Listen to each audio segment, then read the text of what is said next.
परिसीमन का लाभ उस समय हमको नहीं मिला।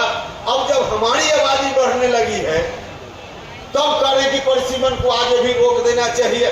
या तो यही बात हुई कि कहीं भोज हो रहा हो और भोज में कुछ लोगों ने पंगत में बैठकर पूरा भरपेट भोजन कर लिया और जब दूसरे लोगों की बारी आई तो कह रहे हैं कि अब पंगत ही नहीं लगेगा।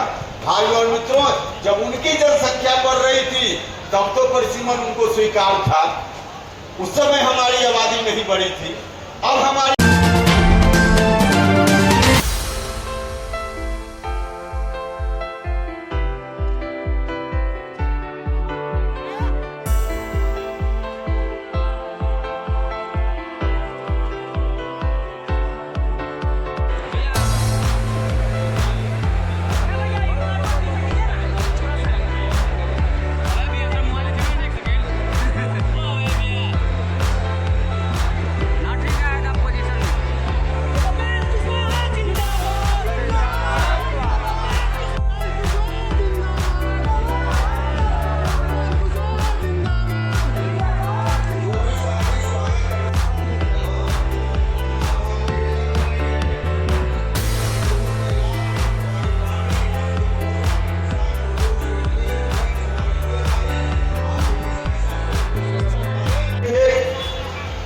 वहां उन्होंने कहा कि क्योंकि आबादी के आधार पे परिसीमन होगा, हमने अपनी आबादी को कम करने का काम किया है।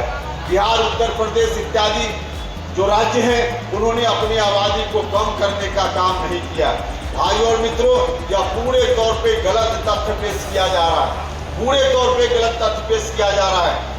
जब से हिंदुस्तान में जनसंख्या की गिनती होने लगी, जब हिंदुस्तान आजाद नहीं था 1881 में पहली बार जनगणना हुई। 1881 से लेकर देश की आजादी के समय तक उन राज्यों की जनसंख्या बेतहाशा बढ़ी। उस समय हम लोगों की संख्या, बिहार के लोगों की संख्या हिंदी भाषी राज्यों की संख्या नहीं बढ़ी, क्योंकि हम अंग्रेजों की प्रताड़ना के शिकार थे। हमारे यहाँ महामारी, हमारे यहाँ भूखमरी, तो इसके चलते हमारी जनसंख्या उस समय नहीं बढ़ी। लेकिन उन राज्यों की संख्या बढ़ी, उनकी संख्या बढ़ी।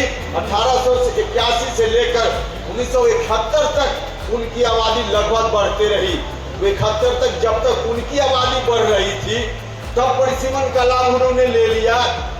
और उस समय आजादी के समय तक हमारी आबादी नहीं बढ़ी तो परिसीमन का लाभ उस समय हमको नहीं मिला। अब जब हमारी आबादी बढ़ने लगी है तब कह रहे कि परिसीमन को आगे भी रोक देना चाहिए।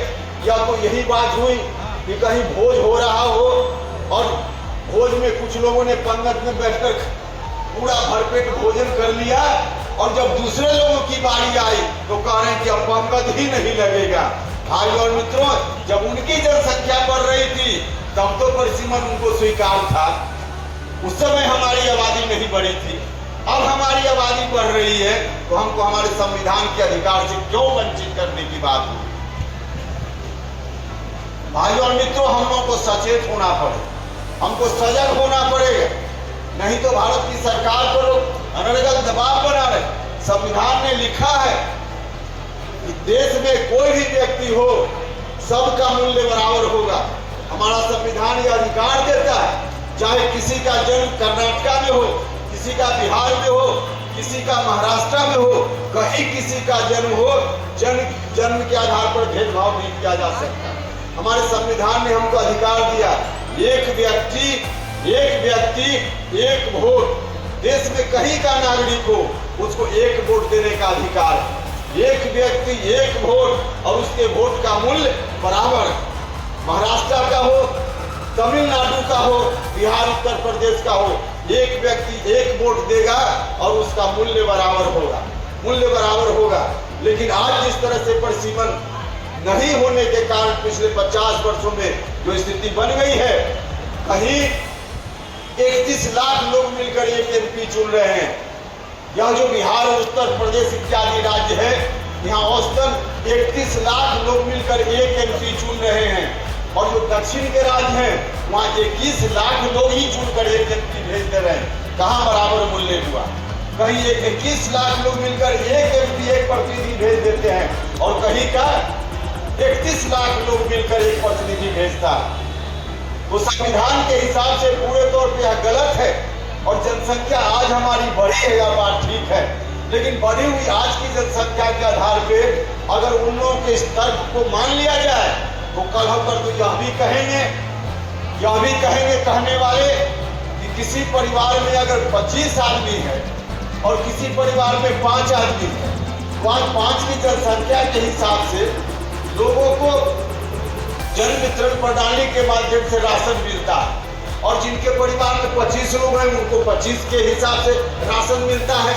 लेकिन अगर परिसीमन के संदर्भ में जो लोग तर्क दे रहे हैं कि बिहार इत्यादि राज्यों ने अपनी जनसंख्या बढ़ा ली और हमने जनसंख्या नहीं बढ़ाई है, उनकी बात को मान ली जाए तो इसका अर्थ हुआ कि कल कहेंगे कि 25 व्यक्ति किसी परिवार में है तो उसने 25 की संख्या बढ़ा ली और हम 5 ही आदमी परिवार में हैं, हमने संख्या नहीं बढ़ाई, तो दोनों को बराबर बराबर राशन दीजिए। मतलब 5 आदमी भी उतना ही राशन ले और 25 आदमी के परिवार में ही उतना ही राशन दी। इस तरह की व्यवस्था कहीं उचित हो सकती है क्या? नहीं उचित हो सकती है। और यही बात जनसंख्या बढ़ाने के नाम पर कही जा रही, इसलिए यह तर्क पूरे तौर पे गलत है।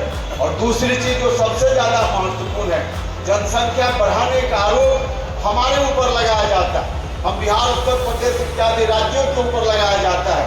भाई और मित्रों, उनका कहना है कि सरकार ने जो पॉलिसी बनाई, जो परिवार नियोजन का कार्यक्रम अपनाया, उस कार्यक्रम को दक्षिण के राज्यों ने अपना लिया और बिहार सहित हिंदी भाषी राज्य के लोगों ने उस कार्यक्रम को नहीं अपनाया। इसके लिए जनसंख्या बिहार इत्यादि की बढ़ रही है और उनकी जनसंख्या नहीं बढ़ रही।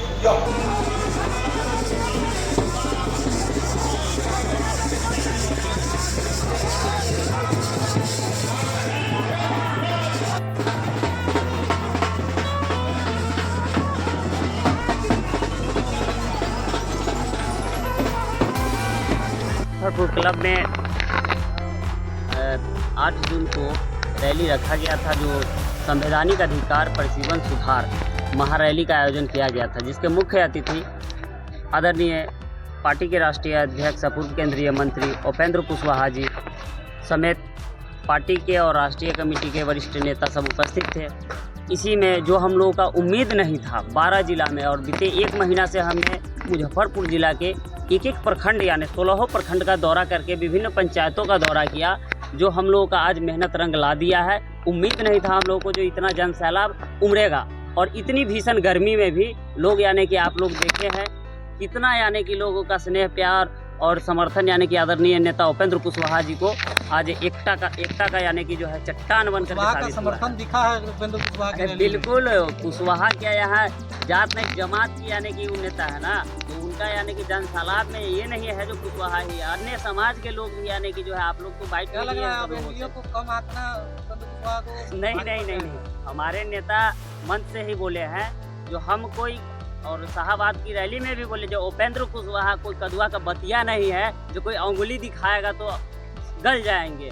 इन्होंने एक बात और भी कहा, जो मैं उसी नाव का सवारी करता हूं जिस नाव पे एनडीए के और भी लोग हैं, अगर नाव डगमगाएगा तो निश्चित रूप से सभी लोगों को इसका नुकसान और खामियाजा भुगतना पड़ेगा। तो इसीलिए हमारे नेता आज भी इस रैली के माध्यम से और आगामी 2025 चुनाव जो बिहार विधानसभा चुनाव है उसकी तैयारी और एकदम ताकत पूरी मजबूती से चट्टान के तरह बिहार की जनता नेता आदरणीय उपेंद्र कुशवाहा जी के साथ है। दिलीप कुशवाहा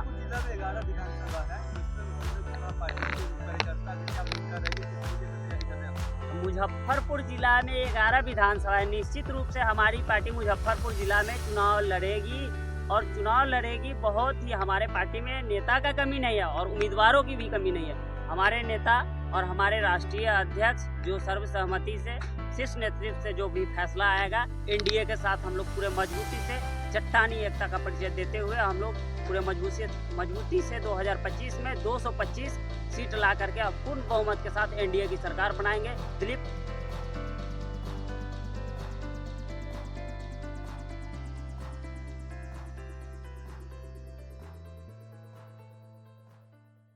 बीटेक मात्र 4,40,000 से शुरू, पढ़ने रहने खाने के साथ, वो भी स्टूडेंट क्रेडिट कार्ड के माध्यम से।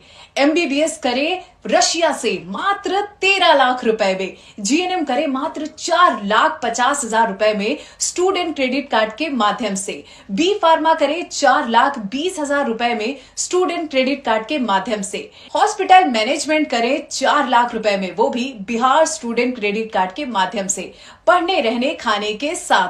BPT करे मात्र 3 लाख रुपए में, वो भी बिहार स्टूडेंट क्रेडिट कार्ड के माध्यम से। आप ये सारे पैसे इंस्टॉलमेंट में दे सकते हैं और अधिक जानकारी के लिए अप्लाई नाउ पे क्लिक करें।